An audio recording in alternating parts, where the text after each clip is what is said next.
new girl in town, the high school football hero. This is my senior banner right here. And the party to end all parties. I was banging on the door and I was like, what's going on? Like, why is the door locked? But what happened behind that closed bedroom door? And was it consensual? Did a night of drinking blur the lines? She was out. She wasn't saying anything. And what about the morning after? His bizarre admission to her parents. I told him to get off my property. In a very Christian-like way. Tonight, we're taking you into a secret world of high school rumors and Snapchat scandals. It started going around the school that they had had sex. The cell phone video taken that night, but does it tell two entirely different stories? Does that smile change everything? How important is this video to your case? Now, a football-crazed town taking sides. Team Savannah. I don't care what much you drink. Doesn't matter. Nobody has the right to take something that's not theirs. Or Team Cameron. You go from a little small town kid playing football to a national media crisis. The revelations that left a small town split and speechless. In the courtroom, I'll never forget, there was an audible gasp. Good evening, I'm Elizabeth Vargas. And I'm David Muir. It was the kind of teenage party that's no doubt taking place all over the country this Friday night, especially with so many graduations being celebrated. But right here tonight, the party that ended in a life-changing he said, she said. And she is coming forward tonight on her own to share her story, one that's playing out on campuses and igniting a desperately needed conversation about the blurred lines around sexual consent and sexual assault. A story for every family. Here's Ryan Smith.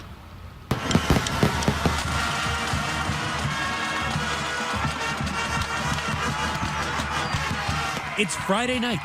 The lights, the band, and the entire town is out to see the Toros.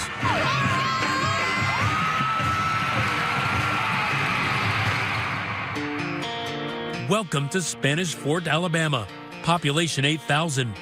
Located just east of Mobile Bay, once the site of one of the last Civil War battles. It will later be the site of a different kind of battle. Very small, close community in town, so everyone kind of knows everyone. A very tight-knit community focused on family, centered on very good schools. Bible Belt churches may dot this small, affluent community, but here, football is religion. In Spanish Fort, football is no longer a sport, it's a lifestyle. You live, eat, sleep, breathe football. No wonder its high school players are celebrated as heroes, says journalist Cassie Fambro. People love to see them and recognize them in their community, and I would say they're local celebrities. And starring in his own highlight reel, running back Cameron Harrison, a senior, 5'7", 180 pounds, wearing number 4. Harrison, boys, he's been fun to watch over the past couple of years. Yeah, he's a tough little hombre. He's small, but he's big. He's hard to bring down. That's one of his advantages. He's tough. Among those cheering in the crowd, the new girl in class, 16-year-old Savannah. I am funny, independent, goofy, very goofy. I have a lot of love in my heart. Among the things she loves, what you'd expect: makeup, social media, and selfies. Lots and lots of selfies.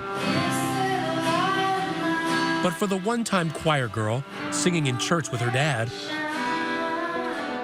adolescence brought on some big changes, moving from the only private school she ever knew to unfamiliar terrain, public high school. I cried. I said, I don't want to move, but I didn't have a choice, so. Really? I had been at a school from 2nd grade to 9th grade. I loved where I was. I was from the country. There, it's so laid back and small. How was the adjustment for Savannah to high school? It was an eye-opener for her. I think it was a huge culture shock. It was a culture shock, because I remember one time she called me. She's like, I don't think I can do this. Emily and Joe, Savannah's parents, were high school sweethearts, married by age 20. He a Marine at Camp Lejeune, she a college student studying business. What were your hopes back then? To have a family and have a story. But their family story, the kind every parent of a teenage girl fears, begins on an unseasonably warm October night in 2015. It's Joe and Emily's 18th wedding anniversary. They're enjoying a rare night away from their 4 kids, celebrating with a romantic weekend in New York City. But meanwhile, back in Alabama, another celebration, an 18th birthday party for one of the Spanish Fort seniors. How did this party come about? Everyone was texting about it. Haley and Allie, popular high school seniors, say word spreads like wildfire, even to those outside their usual clique. This was a little bit bigger, and it was lots of different kind of people all mingling together. It was not a typical weekend party. I mean, it was probably like one of the biggest parties I've ever been to in Spanish Fort. Savannah, too, hears about the party and begs her parents, long distance, for permission. I had the ACT Saturday morning, and the party was Saturday night. It's like blow off some steam. Some steam. Yeah. You were on the phone with her, and what did she say? She said, Mom, may I go to a birthday party tonight? And I said, why don't you just stay home? You just listen to your inner voice. For some reason, I wanted her to stay home. But Mom's intuition on this fateful night gave way to a daughter's desperate desire to fit in. Me being pushy, and finally she was like, okay. A tale of 2 photos illustrate in real time different nights for mother and daughter. A night out for the parents, while Savannah is seen on Snapchat getting glammed up. With her, a friend. And guess who she knows? Cameron Harrison, that high school football star. They pregame at his house, the 2 girls taking this pic in his room. Did you know Cameron Harrison at all? I knew of him. We had math together. I had never hung out with him or anything. What did you hear about him? He was just a short little cracker, just a fireball, just kind of crazy. And speaking of fireball, the booze brought by the kids, flowing freely later that night at this ordinary 2-story, 4-bedroom, mustard-colored house overlooking the Timber Creek golf course. Now packed like a nightclub. So how many people were at the party? Probably 40 at one point. Make that 41. The birthday boy's 58-year-old grandmother was home, but watching TV upstairs in her bedroom. We walked in, and I would say it was a very, maybe hyped would be the word. And there was rap music playing, and there was hair slinging and arms flailing, and you were just kind of wow. It was hectic. There were people running around, dancing, beer pong, playing video games on the TV. And the drinks were flowing? Yeah, the drinks were flowing. Hayden, a senior football player, recalls playing beer pong with Savannah and his teammate Cameron. She was just staring him down, giving him that look. And I told him, I was like, all right, she obviously wants it. And so he was like, I know, I can tell. You had some interest in this guy. I saw you roll your eyes. Why? I always said to my friends, I would never with him. He's a nice guy, but no. 40 underage teenagers partying, drinking, saying, turn down for what? What were you drinking? Smirnoff. I had about 2 of those before I got there, and then I had 3 or 4 beers, and then 4 double shots of Fireball. It was all under an hour that I had drank this much. Others quickly took notice. I first saw her on the couch, and one of her friends was pouring a little alcohol in her mouth, and she was just dancing around, having a fun time and stuff. She didn't look like she was completely wasted. No, she was conscious, walking around, having a good time, not stumbling. I couldn't say she might have been able to walk in a straight line, but I don't think most of the people there could have at that point anyway. These photos posted on Snapchat may allow us to peer into Savannah's Saturday night. But what they don't show, she says, are the effects of all that alcohol. She says she remembers feeling dizzy, but that's about all. What's the last thing you remember? The last thing that I remember is standing in the kitchen with everybody, singing happy birthday. This is cell phone video of that moment obtained by 2020.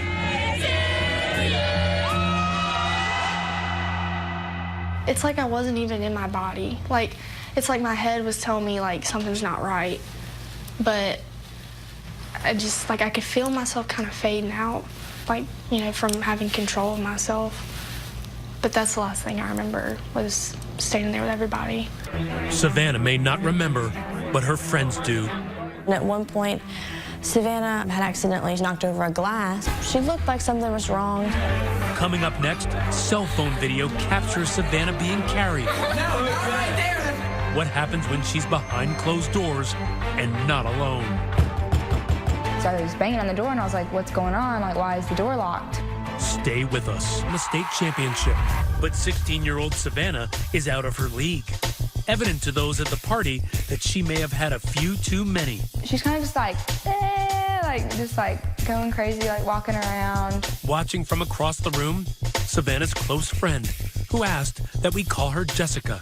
She's drunk, right? What are you seeing? All of a sudden, I see someone carrying her up the stairs. It was probably 4 people that were carrying her up the stairs like she was a doll, basically. Like, they just like each had like a limb. And I was like, what the heck, when did this happen? I just saw her like on the couch. But just like the booze, there's something else that's ubiquitous at your typical teenage rager: cell phones. This is an image of Savannah being carried upstairs. It will later play a big part in trying to determine what occurred that night. Taylor is one of those teens who helped carry Savannah. We were all just laughing, you know, making a joke out of it because it was funny, you know. Everyone had been drinking and we're carrying Savannah up, and Savannah's pretty tall and we're all kind of short. So we were kind of struggling. She says they did it so Savannah could lie down and sleep it off. Do you remember being carried upstairs? It's like I could hear things. My eyes were shut, but I could just hear everything. I just didn't feel with it at all. At that point, the popular seniors, newly 18, decide to leave, wanting to take the party across the bay to a club in nearby Mobile. We're like, Cameron, you coming? He was like, no, I can't get in any trouble tonight. I'm just going to stay here. Wary of trouble because remember, Cameron Harrison is a standout senior whose football team is undefeated and entering the playoffs. Also staying behind, Savannah. And depending on who you talk to, you get conflicting reports on her state of mind. Whenever we were about to leave, it's whenever I saw her being carried and stuff, and she was laughing. So you saw her being carried up the stairs? Yeah, she was like, no, I want to go back downstairs. Once upstairs, Savannah gets sick in the bathroom. That grandma makes a brief appearance, handing her a towel. Friend Jessica says when she went upstairs, Savannah was barely coherent. She was just like laid on the bed with like her eyes closed. She was just like, like I couldn't really like make out what she was saying. Tell me, when she's saying that to you, is she unconscious at that point? Like, she wasn't fully conscious, but she wasn't fully unconscious at that point. She was probably like in between there. She'd be like she sounded really like a zombie. Slurring it all? Yeah, definitely slurring. But it was after that is when I noticed like she was out. She wasn't saying anything. Jessica says she left Savannah in that upstairs bedroom to nap. But when she returned to check on her about 15 minutes later, the door was locked. I was banging on the door and I was like, what's going on? Like, why is the door locked? And I couldn't hear anything in there. And the light was off, and I remember leaving and the light was on. She doesn't hear anything. But Cameron's teammate, Hayden, also at the door, says he hears Savannah making sounds from inside the bedroom. I heard her moaning, like I could hear sex noises. Eventually, the door opens, and Jessica is shocked by what she sees. So Cameron like cracks the door open, and he's like completely naked. And I was like, oh my gosh, what just happened? Half her body's on the bed with like her arms back, and then like half her body's like draped off the bed. Did she have any clothes on? She had no clothes on. She was completely naked. I started like yelling at Cameron. I was like, what are you doing? Like, she's obviously not okay right now. Like, why would you do that? And he was like, she wanted me to. She said she wanted me to. Did it seem like she was completely out of it? Yes, completely out of it. I mean, she couldn't even move. Couldn't move, but Jessica says Savannah did speak. And what she said would be crucial to the case. She said, just leave me here. I was mad because she said that. So that's when I left. When Jessica goes back upstairs, another 10 or 15 minutes later, she sees Savannah disheveled, no bra, and her clothes backwards and inside out. She was slumped over the toilet, throwing up. And she threw up so much. Like, I was at least 20 times that night. She just kept throwing up. Wow. Everywhere. And she says Cameron, nowhere in sight. Turns out he's back downstairs at the party, taking smiling snaps. No hint of potential wrongdoing. Do you remember Cameron Harrison ever being in that room with you? No. It's approaching midnight, and on the ride home, friend Taylor says that's when Savannah whispered a secret to her. I asked her, are you okay? And she told me, I think I had sex with Cameron. With a sickly Savannah in the back seat, it is Jessica taking responsibility for her friend, racing home before curfew. Were you thinking, man, this girl might be in serious trouble? She might need to go to the hospital right now. I mean, I wanted to take her there, but she would just start screaming. She's like, no. And she was still drunk at that point, but she would try her best to be like, no, you can't do that. With her parents asleep, Jessica sneaks the two of them in through the side door. Savannah still vomiting. She was still like shaking. She was like white. I put so many blankets on her, and she kept on saying like, I'm so cold. It sounded like she was just like in like a freezer. For 2 hours, Jessica stood watch over her intoxicated friend.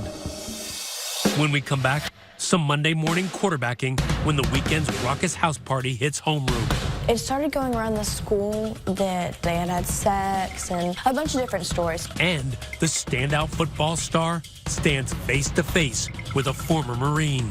Did it take everything in you to not want to lash out at him? The confrontation on the front porch. Next. Looking in the mirror never used to bother 16-year-old Savannah. She's young, pretty, confident. But the reflection she saw the morning of October 25th, 2015 was downright horrifying. My face was sunken in. I had bruised hickeys all down my neck.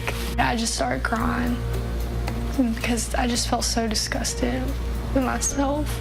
Disgusted because Savannah's Saturday night was a dangerous one, full of beer, liquor, and fireball shots. I felt like I was that drunk girl at a party. And I knew everyone was gonna just talk about it. But she is about to learn from her friend it wasn't just alcohol. She said, me and Cameron had sex, but you were really messed up. And I said, I don't remember that. Savannah makes her friend promise not to mention it again. Just pretend like it never happened. So at that point, you were thinking, I want this to go away. Yes. I was still kind of new, and he was who he was. So I knew it'd be pointless to try and say something. And at that point, how did you define what he did? I just felt taken advantage of. Did you feel like it was rape? Honestly, at the time, no, I did not. Savannah goes to school Monday morning, hoping her weekend secret is safe. But it's already too late. Rumors are swirling all over Spanish Fort High. It started going around the school that Savannah was raped. So the word's out, people were talking about it. Savannah tries to keep her head down until she bumps into the man of that infamous hour, Cameron Harrison.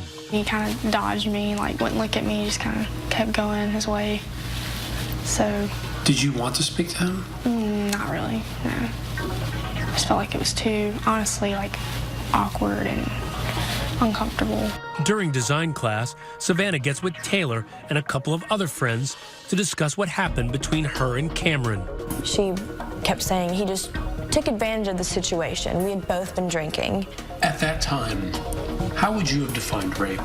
Brutal, holding tied down, gun to your head type, just very violent. That's what I thought it was. The girls tell Savannah she's wrong. And soon they start Googling the definition of rape, right there in class. Unbeknownst to them, their teacher overhears them, and Savannah is sent to the guidance counselor. They're like, we've heard about this party Saturday night. You want to talk about it? And I kind of just broke down, I guess, and I felt like I'd been, taken advantage of. They summon her mother, Emily, to the school. And I walk in and I see my daughter in the corner, balled up in the fetal position with mascara running. What did she tell you? That she had been raped or sexually assaulted. And I got mad. That was my first reaction, I was just angry. Emily and her husband, Joe, say they went through a range of emotions. First, disappointment in their daughter, but then outrage. Somebody can say, well, she shouldn't got so drunk. Yeah, I get that. No, she shouldn't have, okay? I don't care what she was wearing. I don't care what much she drank. I don't care if she was doing drugs. Doesn't matter. Nobody has the right to take something that's not theirs. Period. That's the bottom line, period. To us, it was black and white. But for Savannah, it's a little more gray. She's waffling between damning and defending Cameron, even texting a friend, "I feel so awful, Taylor. Cameron and everyone is going to hate me.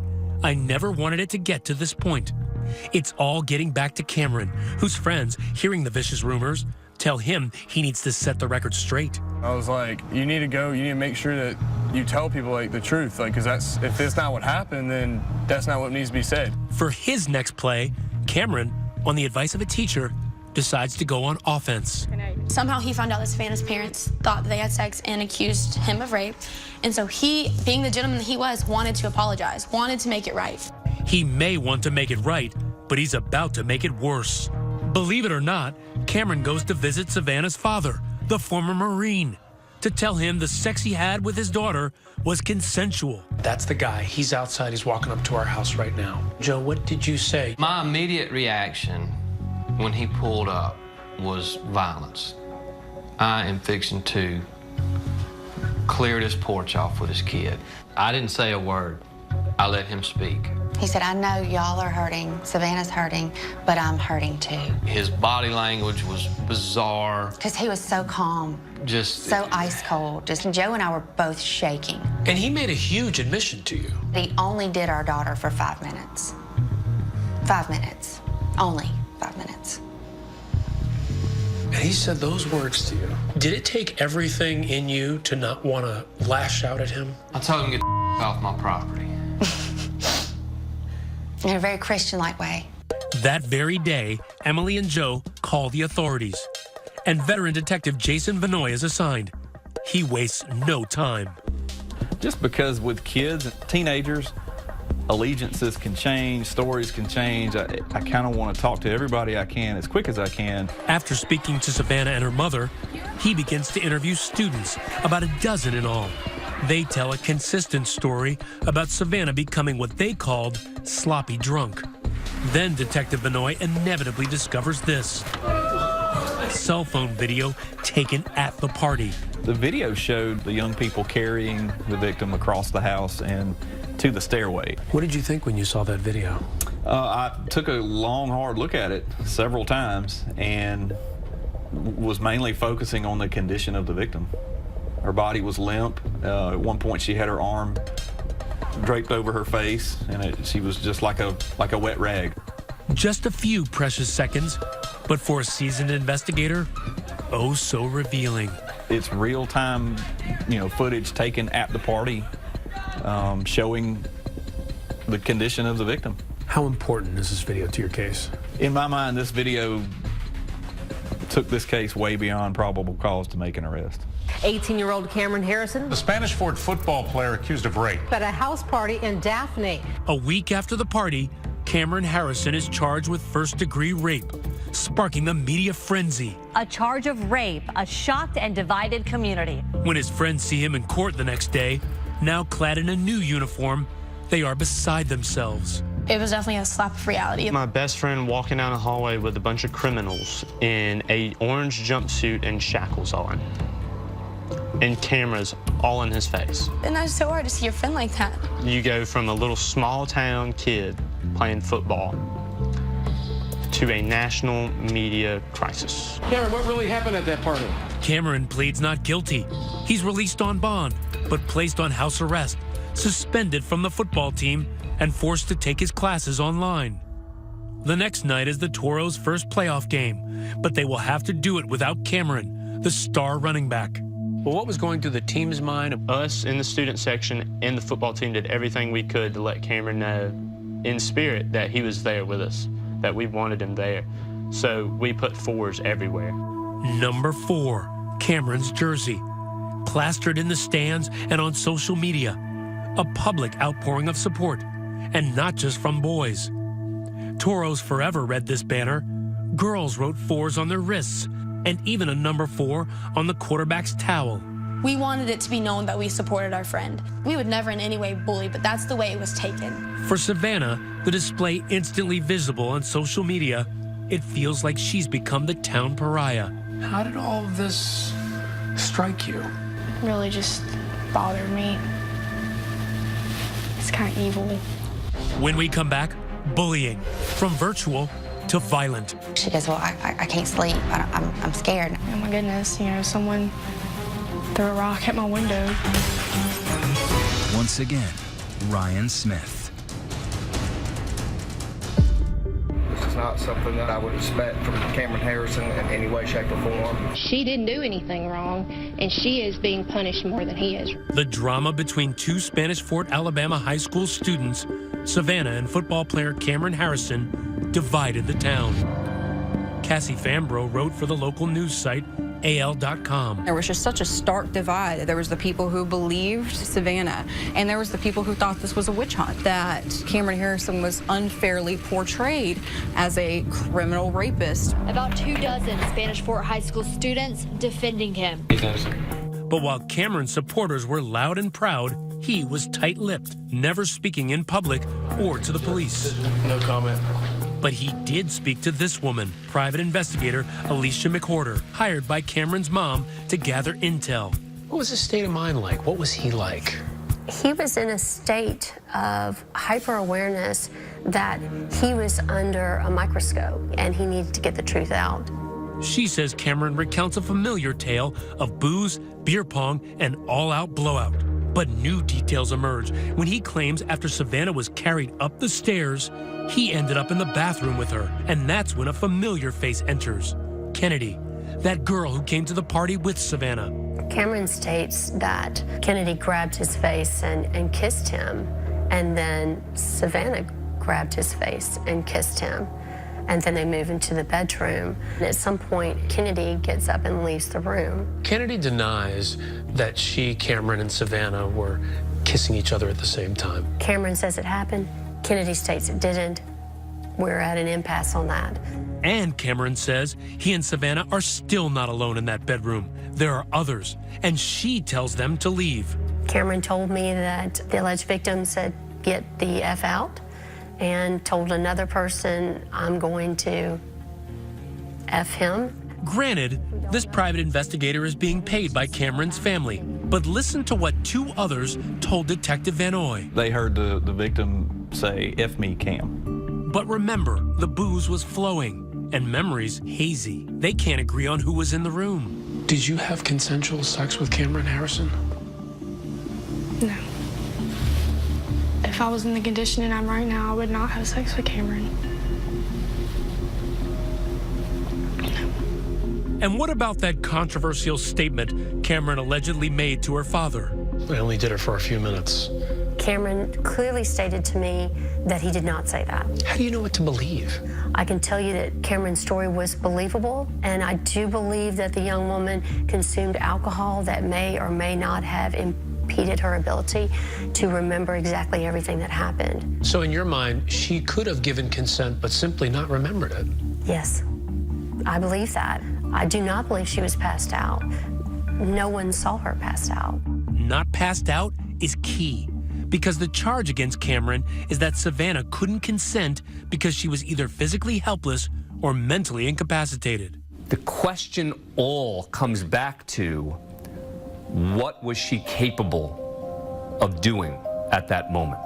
Savannah says she becomes the victim of cyberbullying, and not just from classmates, but from their parents too. It's hard enough, kids my age, doing these things, but when it's an adult, that just hits a new nerve to me. And then one night, she's awoken to a loud bang. A large cement chunk of just rock brick about this big shattered her window. The DA says the latest potentially dangerous attack crossed the line. And then, Savannah says, one by one, many of her friends publicly turned their back on her. I think their social life was more important to them than, you know, supporting me. With their daughter isolated and outcast, Savannah's parents offered to move schools. So I said, no, you're not going to run me out. You wanted to stay? I wanted to stay to prove a point. I'm going to be strong. I'm going to show them I didn't make it through, like, first period. Why not? Everyone was staring at me like I was the devil, like, just giving me a look. of disgust. Savannah toughs it out for 6 months before the family decides to sell their home and move out of Spanish Fort. I deserve to feel happy again. It's not, that they got to me. It's just that I deserve a fresh start. Now, it's Savannah's turn to strike back, not even waiting for a trial. Armed with her cell phone, she decides to go public, blogging about her reality and how society has it backwards when it comes to sexual assault. We teach don't get raped instead of don't rape. Does anybody else not see a problem with this? Why did you decide to start blogging? And I wanted to have a voice. If you see a girl who's clearly been drinking and to the point of passing out, you help her. Next, the case is headed for court. Both sides brace for battle. We don't expect to lose this case. Now, Cameron Harrison also has the right to be publicly exonerated and publicly vindicated for a false allegation. You cannot rape an unconscious girl. It doesn't matter if you're a high school athlete star. You cannot do this. But could Savannah's own words come back to haunt her? There was a blatant text saying, "You did not rape me." They say Snapchats disappear. Not this one. Stay with us. And here's what it says. You didn't rape me. I mean, you took advantage of me, but I forgive you, and I know you were drunk. It's a huge break for Cameron's defense. And for his buddies, it reinforces what they believed all along. There was a blatant text saying from her to Cameron, "You did not rape me." That should have ended it. That's the bottom line. She admitted that he didn't. If she said you did not rape her, we know that you didn't rape her. Like, she said it, and she told him that. This Snapchat she sends, "Hey, I know you didn't rape me." That just goes to show that she didn't know the meaning of rape. Savannah says the message was part of a larger conversation initiated by him, but only this snippet was saved by Cameron. Well, the selling point to Snapchat, the reason that it's popular, is if you don't screenshot it and save it, it's gone. And the breaks keep coming for Cameron. Remember that video of Savannah being carried up the stairs? His defense attorney claims to have found more of it. This additional frame where Savannah appears awake and smiling. The defense seems to say that there's another second in that where she's smiling. What's your impression of that? Unconscious people can make all kind of facial expressions and they can have their eyes open. My position is that she's physically helpless, and that is very much bolstered by the fact that she's having to be carried. Two key pieces of evidence, but both sides saying it proves their case. Her smiling doesn't necessarily mean this was not a rape. But as jurors evaluate the case and have to decide, is it proof beyond a reasonable doubt? Every little factor becomes relevant. But that's little comfort to Cameron as he awaits trial. For the past 6 months, these four walls have become Cameron's closest companions.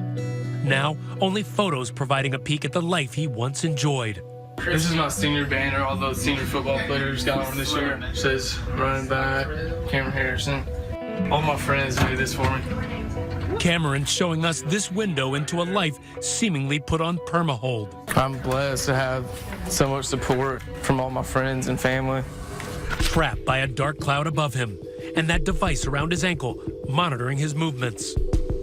How far, Cameron, are you allowed to go? I can go to across the street over there.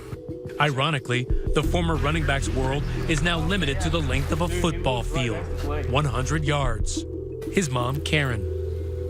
We just deal with days as they come through, and our love grows stronger every day. And we're gonna make it through this. Come on in, baby. How you doing? Good. Suddenly, throngs of kids begin to arrive. Cameron's classmates. It's graduation day.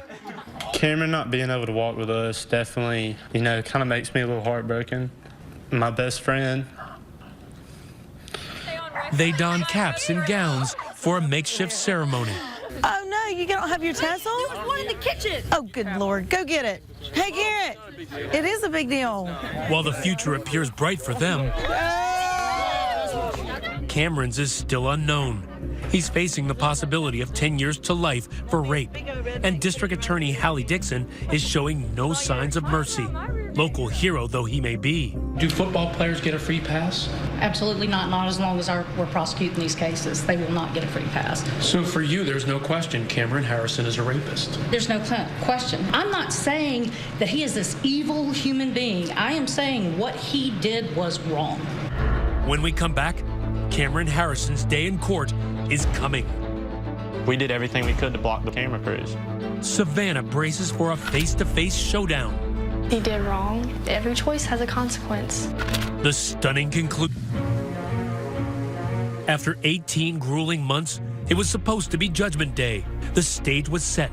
Cameron Harrison and Savannah face to face. Both lives irreparably and forever changed. But something else has changed here in Baldwin County since that infamous house party. That brash District Attorney Hallie Dixon decides not to seek re-election, and a new DA takes a fresh look at the case. And just weeks ago, on the eve of Cameron's trial, a stunner. Tonight, Cameron Harrison has been granted youthful offender status. Youthful offender status. Cameron Harrison takes a plea deal under youthful offender status. The terms and conditions of the deal, all settled in secrecy.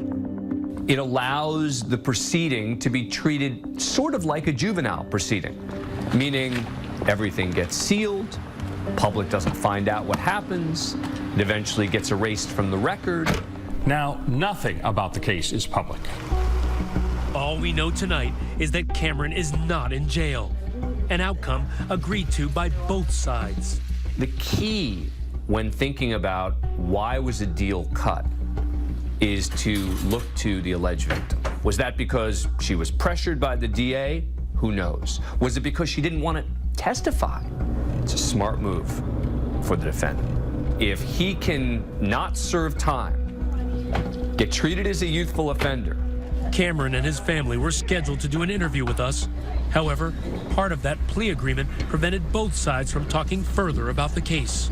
It's not really a resolution at all. Those people who look at him as a criminal or her as a liar, they're never going to be dissuaded because there's no real conclusion. For many, the case ending just like it started, in a fog. What happened behind that locked door will stay behind that locked door. The reminder for parents is underage drinking and limited supervision can lead to some pretty dangerous consequences. And that may leave you wondering about that grandmother, the only adult present that night. She pled guilty to a charge of hosting the party. She got 6 months probation and was fined $250, telling local reporters, "It's a sad situation for all parties involved. You know, I trusted teenagers. That's my problem." As for Savannah, when we last spoke to her before the plea deal, she had this to say about Cameron. If you could say something to him right now, what would you say to him? I forgive you. You do? Yes. Life's too short to harbor any pain and anger. My way of starting off closure is forgiving. She is now on her way to college and says she hopes to inspire other young women who may have been sexually assaulted. I used to think that I was weak, dramatic, too emotional, couldn't handle anything. And then going through this, I've realized how strong I really am and that I underestimated myself the whole time.